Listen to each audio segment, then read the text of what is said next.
Greetings to you, Mr. Kapidze. We came last time and talked about COVID-19 issues. Then you said you want a sitting position. Here we find you. What do you have for us? Okay, thank you so much, Chieza. Elephant images. Last time you came and we discussed, and today we are to offer you the COVID-19 concept paper. Remember, we are talking of a concept paper, and we are referring to documented evidence of the known ancient group of coronaviruses of type A, B, and C. And never confuse me, because I'm talking of the known group of ancient coronaviruses of type A, B, and C. Now, what is left is to give you the scientific truth. Everything should go along with the truth. Here we are referring to scientific truth. We want to see what scientific truth is embodied in this documented evidence of the known ancient group of coronavirus of type A, B, and C. I analyzed this. Who is talking? I'm better known as the nosologist, Mr. C.G. Kapidze of Chronic Center, Hepcam Family Clinic. The purpose for my concept paper is to keep family members updated. Now you want me to update the world? No problem, because we are going to use the European British Medical Authorities 400 BC to 1970 AD. But before that, we have to refer ourselves and submit ourselves totally to God. So we start by the divine motto, knowing what is good and not doing it, and knowing what is knowing the truth and not telling it. It is a sin or a crime in the eyes of God, as it is written in James 4 verse 17. Now we are going to start with our salvation guide.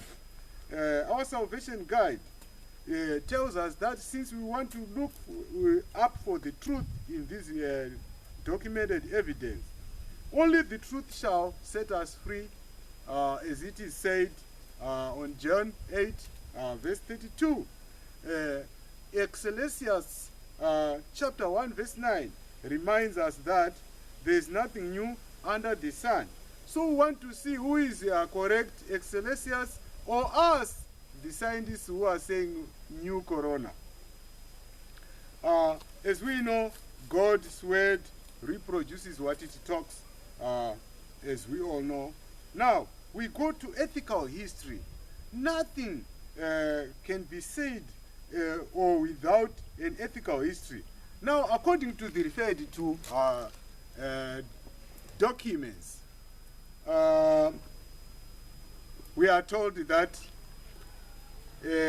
microorganisms of the likes of yeast, molds, bacteria proper, rickettsia, virus do belong to the vegetable kingdom. Now, when was this vegetable kingdom created and by who? We go to Genesis 1 verse 11, and we are told that the vegetable kingdom was created on Genesis 1 verse 11, well before the creation of the animal kingdom, and in particular the human race. And we are told that this vegetable kingdom was discovered 333 years ago, that is to say in 1687. But by then there was no known association diseases with this vegetable kingdom. And according to toxicity, viruses are the most poisonous, and they occupy the fifth family of this vegetable kingdom. they are the most poisonous, which means that's why they were called virus in Latin, which means poison in English, and mchetura in Shona dialect. According to size and appearance, viruses are the tiniest in this vegetable kingdom, though now they are the royal family, as denoted by their crown-like corona appearance and their degree of fatality. Now we have talked of what? Salvation guide, divine motto, ethical history. Now we come to the road map, scientific road map of 1880.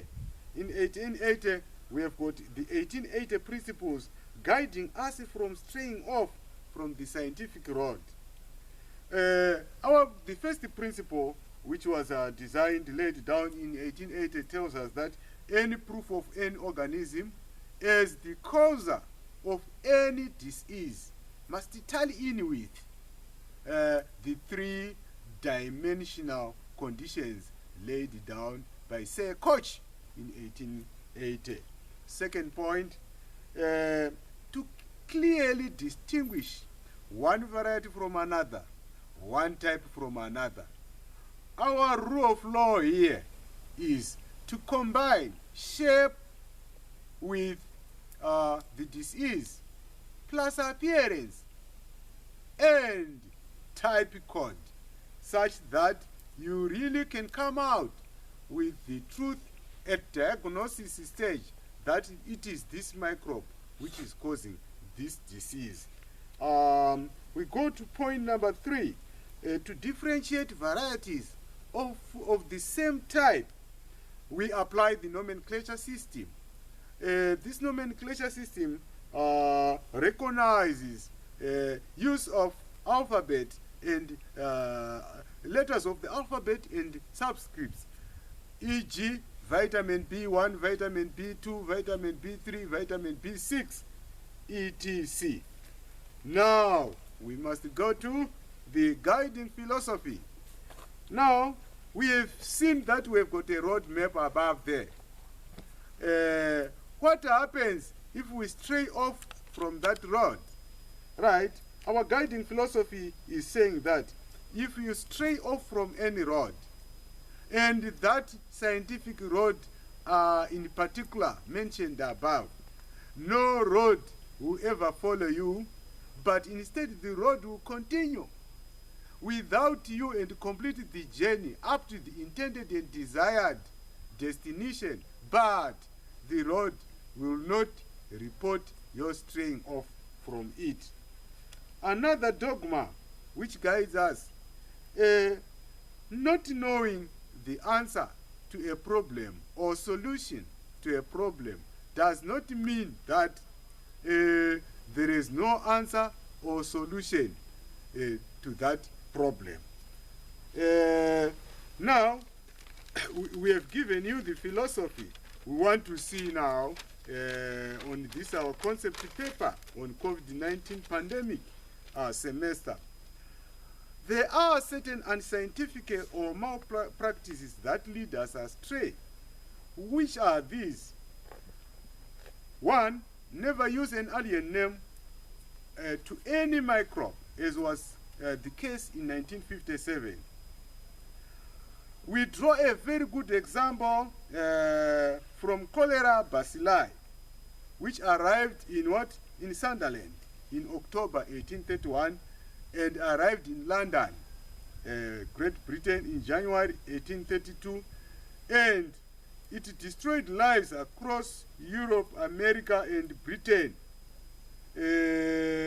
despite of its being Asian by origin.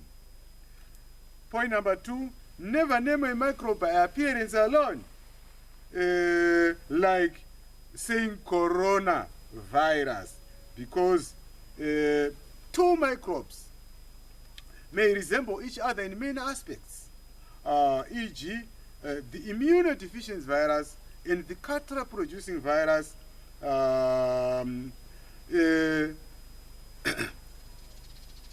do both germinate at 37 degrees Celsius temperature.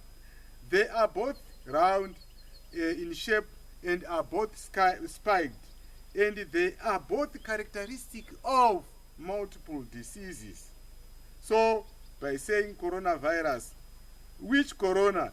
Are you referring to the immunodeficiency coronavirus, or are you referring to the Catacoccus coronavirus? Point number 3, never use nicknames as was done in 1743, because nicknames destroy pathogenesis and the pathological implications embodied in the original name. And nicknames soon become pandemic in use misleadingly, like what was done to the Italian version of this disease, which you are referring to as COVID-19 pandemic. We come to pseudonyms. Never at all use pseudonyms like COVID-19, because this lacks clarity and cannot lead us to either discovering autogenous or stock vaccines, or recognizing stock vaccines, the vaccines that are already in place for us to use, and you will miss the goodness of vaccination and its vitality. Now we come to association of microorganisms that produce diseases with their specific diseases. Number 1, the first association of microbes with disease was noticed 155 years after discovery. Despite there being 2 catarrhal outbreaks before, of 412 BC and 839 AD, and the latter outbreak of 839 AD crippled William Chalmers' army. Hence, our dogma, not knowing does not mean. How microbes grow and produce diseases was demonstrated well 178 years later after discovery. And point number 3, the introduction of electricity into medicine, which was done by Sir Gilbert, who was a physician in Queen Elizabeth Scott, made it possible for these able scientists to discover and isolate a group of corona appearance, viruses of corona appearance, from patients suffering from the common cold. And we know the common cold is the onset of many serious diseases. We come to types which were obtained. At least 3 types, A, B, and C, were obtained. Now we want to look at the prevalent history by type, character, and country. The A and B types were seen to be epidemic characters that were both epidemic and endemic to British and European countries in 1830, 1833, 1836, and 1887. Remember, we are referring to documentary evidence. A new pandemic character of the A type was discovered during the 1957 outbreak, and according to the nomenclature standing rules, the first epidemic character of A variety automatically becomes A1, and the second pandemic character of the A variety automatically becomes A2, but in the referred to documents, it was given an alien name in violation of the standing rules of the nomenclature system above.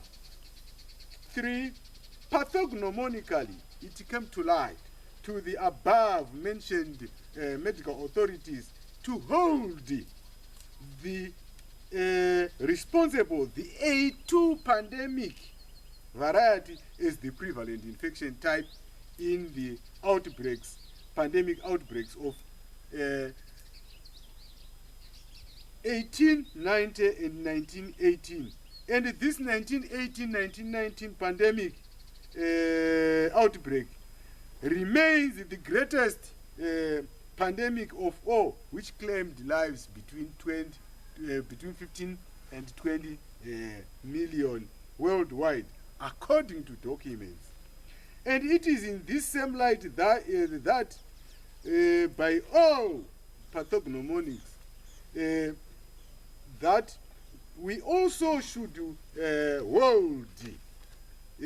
safely hold responsible this same A2.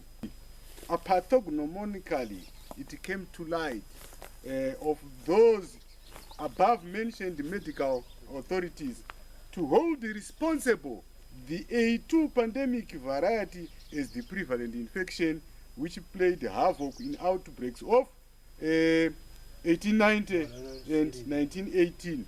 And the 1918 pandemic outbreak remains the largest because it killed between 15 to 20 million lives across the world. And now we are referring to those documents analytically now. Nothing will stop us to use this same light and by all pathognomonics that we are also holding this same holding responsible this same A2 pandemic variety as the prevalent infection type in this COVID-19 pandemic.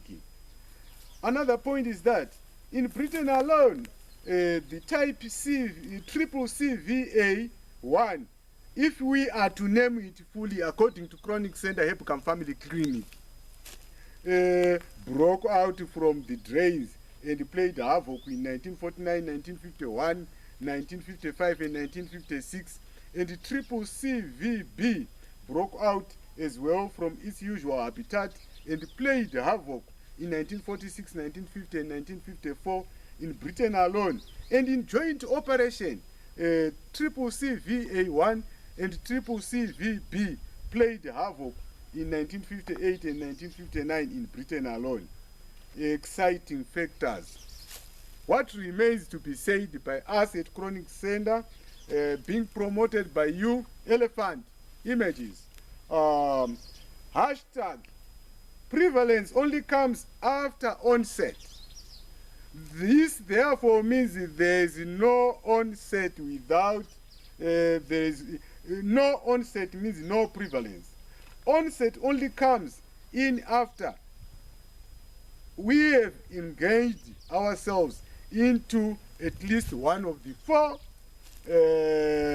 erroneous human habits which are not being mentioned or talked of elsewhere in the social media, and I will remain swallowing them since I have said that my purpose is to update my family.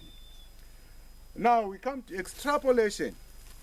What we have observed here is that pandemics mentioned above usually abate in plus or minus 2 years.